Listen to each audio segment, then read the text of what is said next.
Good afternoon, everybody. Thanks for tuning in. John Kelly Profiler here, and welcome. Question is, where's Emmanuel Haro? Solving the mystery? Yeah, we got a mystery here we need to solve. How do we go about solving this mystery? By asking questions. The powers in the questions. Going over different scenarios of Emmanuel's disappearance. That's what's most important here. There's no question about it. And we got to take a look at what happened here. I want to send our deepest condolences out to all families, friends, and everybody. This poor child, abduction, disappearance, has had an effect on them. So we're extremely we send our extreme sadness out to all of you. It's terrible to see something like happen to this with a young child. Yes, 7-month-old Emmanuel Haro reported kidnapped on August 14th in Yucaipa, California. I hope I spelled that right. I hope I said it right. Mom, Rebecca Haro, stopped to get a mouth guard for her other son from the Big Five sporting goods store at a mall, and had to change Emmanuel's diaper. She claims, allegedly, as she was changing his diaper in the car, someone said "Hola," hit her over the head, and absconded with baby Emmanuel. Knocked her out. When she came to, the baby was gone. There was no surveillance at the sporting goods store, from what we understand. I'm sure the police are scouring, getting information to try to find other cameras. Now, what you have to understand is we are not saying the parents are guilty. We just have questions here. And the power, like I said, is in the questions. And we want you guys to ask us questions if you have any. Please do. Okay? And please give us your answers to some of our questions. We always like your involvement. 2 heads are better than 1, 3 are better than 2, and 100 are better than 10. Do you get what I'm saying? So let us know how you're feeling, and please help us out here. Let's see if we can come to some reasonable idea where Emmanuel is or what has happened to him. The police are saying the parents are not cooperating, which is suspicious. However, people handle grief differently. What can I say? I'm not interested in all that right now. I'm interested in the questions on what happened and where could Emmanuel be. At this point, we have no solid proof the parents did anything wrong. Stay tuned. If you have information, call the number on the screen, please. Stay with us here. Stay tuned and follow our questions. And I think you guys might have some answers. Please give us a like if you like what we're doing. Please subscribe. We love your subscriptions and comments. We always get back to you on the comments. So please feel free to answer the questions, ask questions, and comment any way you want. That's what we're here for. Yeah, the power's in the questions. To solve the mystery, we need the answers. So, of course, that means your participation is welcomed and helped. Also, we want to bring up our other channel, Thrive, which is open and free, all kinds of education on there on substance abuse and addictive illness. If you have addictive illness or you have addictive illness running through your family, please feel free to go to John Kelly's Thrive.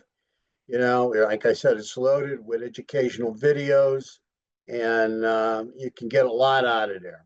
The worst serial killer is addictive illness. Don't kid yourself. All right, it takes more lives than any other serial killer around. This case, Emmanuel Haro, this reminds me so much of the Summer Wells case. What a sad case, and Summer was never found to this point. She has not been found. Who is Jake Haro? Well, that's Emmanuel's father. Okay. Now, what I wonder about it, like, who really is Jake Haro? Because the way he showed himself or performed on TV, Um, I have to tell you, he looks like somebody that's kind of concerned, but yet something's a little off. Only my theory, my opinion. But then also, there's this other Jake Haro, I'm sorry, who in 2018 abused his 2-year-old daughter from another marriage, I guess. He was charged and served time in 2023. He's currently on probation, too. I mean, really looks like this young child had a job done on her, broken ribs, and I mean, just all kind of internal injuries. She'll never be the same, from what we understand. She'll never be the same, no matter how long she lives. That's our understanding. That's the word that's out there. I'm no doctor, so I don't know where it's going to go. Also, we heard he's coming up on charges for unlawfully carrying a firearm. Well, if you're on probation, you're carrying a firearm, you got problems. Okay. We also heard there's allegations that Jake was a drug addict. Well, I'll tell you, drug addicts can get crazy, because drugs can make you crazy and, make you very violent. So if he's into the drug culture, it's no surprise to me that he might be carrying a gun. However, he's innocent until proven guilty on that charge. I mean, he's coming up on the charges, and he'll be dealing with them sooner than later.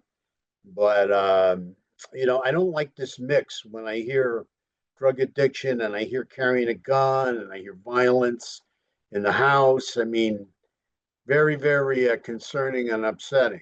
But he's innocent until proven guilty. He gets his day in court at this point in time for those charges. Can drug addicts under the influence become violent monsters? You betcha. You betcha. There's no question about it. You take a look at, when somebody drinks the potion or, injects the potion, snorts the potion, whatever the potion may be, various drugs cause various people to do various violent things. And, they really have an impact on your neurotransmitters in your brains. There's no question about it. It's just amazing how a change can take place in a person when they're under the influence. And they can become a very violent monster, drug induced, just like you have what we call drug induced psychosis.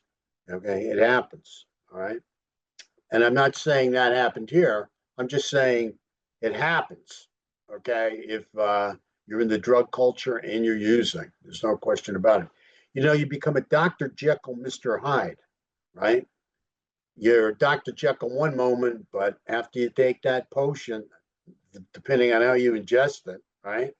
Then you become Mr. Hyde and you become a monster, a violent monster as well. Okay.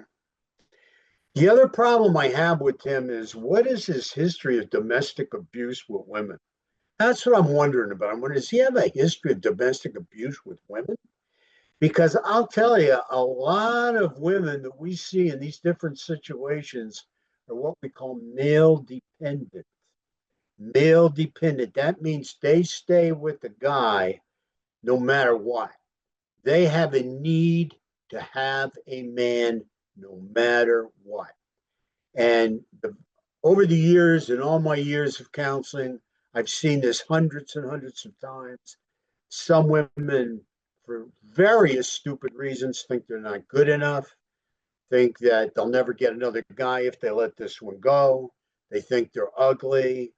They think they're lucky to have them. I mean, it's just amazing the different reasons and low self-esteem that a lot of women have, where they'll stay with a man that has a history of domestic abuse, and they will become abused. And as they become abused, they become more and more traumatized. All right, and really, they don't know if they're coming or going. Most of the time, it's pretty sad. So I wonder if Rebecca is a male dependent wife and she'll stand by her husband no matter what. How male dependent is she if she is male dependent? I mean, can you be that dependent that you're not following through and you're not cooperating with the police?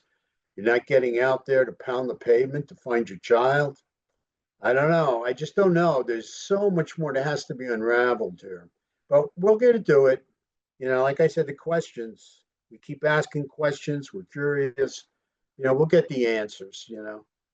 If you want an example, and the best example of a male dependent woman who became a murderer and killed her kids is Susan Smith from many years ago. And she killed her two kids because of her male dependence, because she was dating a guy who didn't want kids or didn't like kids or whatever. So she has two kids. Instead of giving them back to her husband, ex-husband, I'm sorry, she turned around and drove them into the ocean and they drowned in the car. Now, you got to ask yourself, what's going on here? A woman would kill her two children because she wants a man and the man doesn't want kids or doesn't like kids, so she kills her kids so she could have them. See, that's male dependency.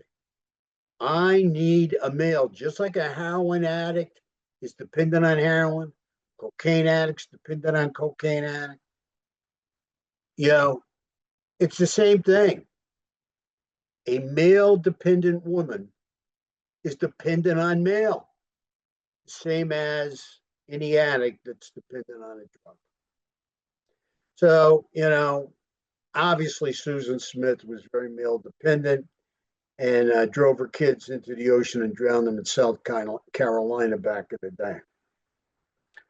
What reason would Rebecca have to try to cover things up, right?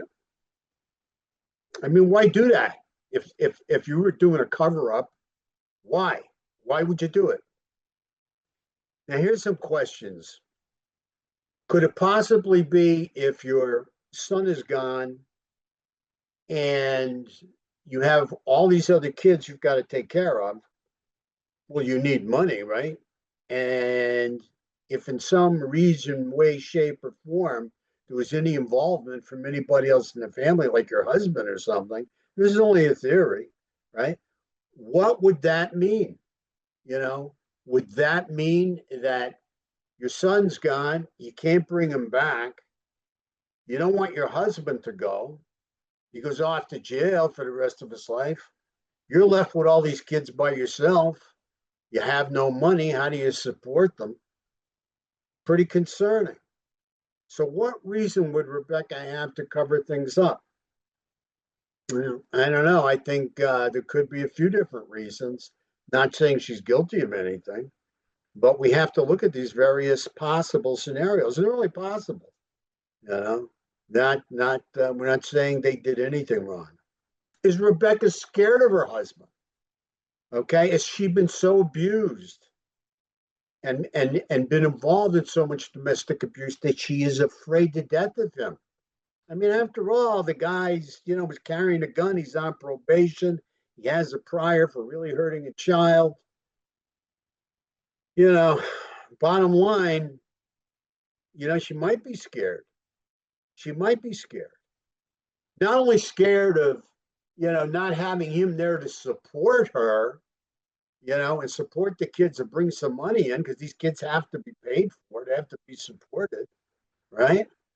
And, she certainly doesn't want to lose him, but maybe she's scared he'd kill her or do something to her. I don't know, if she's abused, if she's suffering from domestic abuse. Abused women, lots of them become male dependent and stay in the relationship because they are afraid. They are afraid. They're really scared to leave. I mean, and some women who've left have been killed, and you guys know this.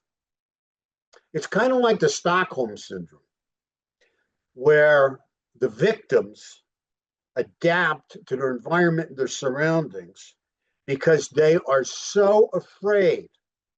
Fear has overtaken them of the situation that they turn around and they try to just get along and be friends and stay connected to their captors which can be their significant other. You know? Let me tell you something about these guys. Abusers, you know, male domestic abusers don't have relationships. They take hostages. They take hostages, and they can, inject a lot of fear into their significant other. Make no doubt about it. We've seen it over and over and over. Why would you want to have kids with someone who's a child abuser? That's a question, right? I mean, he has a prior for severely abusing a child, severely abusing a child. Why would you want to be married to somebody like that? Why would you want to have kids with somebody like that? It's another question. Okay. What do you guys think? What would happen if Jake Harrell went to jail for an abusive reason? Again, how does that affect her? How does this lady go on? Can she keep a house? Can she keep the property? Can she pay her bills? I don't know what kind of work she does. I don't know if she has a job. I'm not sure. But I got to tell you, it takes money to raise a family. So if your only income is your husband and he's gone, what are you going to do? Because now you got Emmanuel gone and you got Jake gone, and you're left with all the kids in your sorrow. A very, very complicated, sad situation. Very sad. How could you raise the kids and support them?